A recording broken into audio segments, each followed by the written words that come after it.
Hi, today we'll be talking about hybridization. Hybridization. So let's start learning about the concept of it.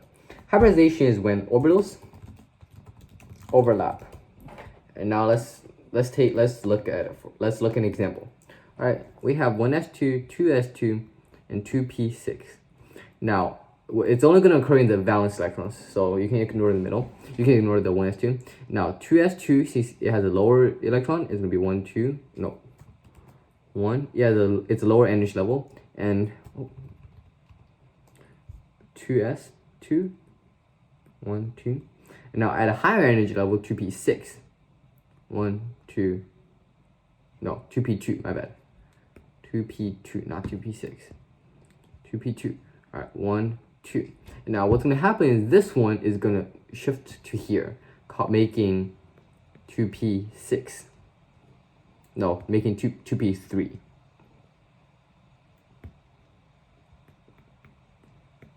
And this one will be only a 2s1. So yeah, and let's see that visually. All right, we have a central nucleus, and around it is 1s. Actually, let's draw it with dashed lines. All right, around this is 1s, and around that will be 2s. All right, this is 2s. And now 2p is a little bit more complicated. The p's are gonna look like this.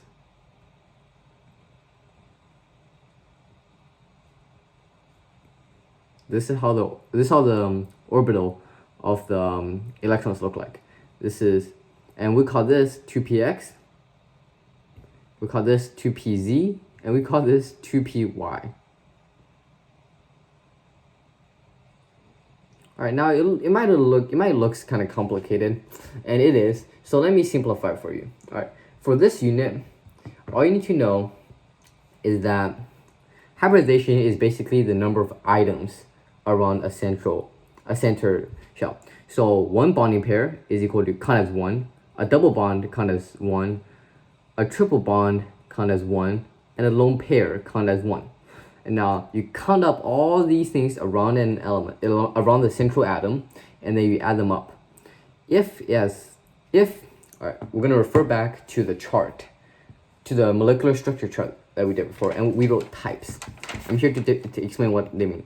Type 1, type 2, type 3, type 4, and type 5. All right, so everything in the first type will have a hybridization of sp. Everything in the second will have sp2. Third will be sp3. Fourth will be sp3d. And finally, type 5 will be sp3d2. So if I say we have a square pyramidal, which is a type 5 with 5 bonding pair, 1 lone pair, we know that the hybridization for it will be sp3d2. All right, now after explaining all that, I'm going to do an example. Let me erase off this. All right. So here's our problem. And what is the hybridization of this highlighted carbon atom in this molecule of caffeine? Now, these are what we need to know.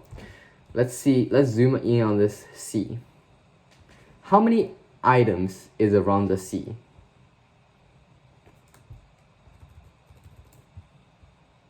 All right, we have 1, 2, 3, and 4. No lone pairs, nothing else. So we have a total of 4. All right, now if we look down here, 4 things, it's 4 bonding pairs. 4 bonding pairs by itself is tetrahedral in the type 3 section. So the hybridization for type 3 section will be sp3. sp3. The hybridization for this C in this molecule is sp3. Again, how I know is that there's 4 things around the central atom. 4 things means it belongs in the type 3 of the molecular structures, and that means sp3. All right. So let's put it in another way. Having 4 things means sp3. 3 things equal sp2. 2 things means sp. 5 means this, and 6 means this. And to know how many things there is, all you need to do is add up these numbers. 1 bond equals 1 double bond equals 1, triple bond equals 1, and a lone pair equals 1. Add up all of these around the central element and then match it to this chart, and this is a hybridization chart that you'll be using in the end. So again, this one has 4 things around it. 4 things, as we can see, is sp3, or you can count the bonding pairs. 4 bonding pairs is type 3, and type 3 is sp3. So that's how I knew that the hybridization for this carbon in that specific that carbon atom. So that's how I knew that that single carbon atom had a hybridization of sp3. Thank you for watching.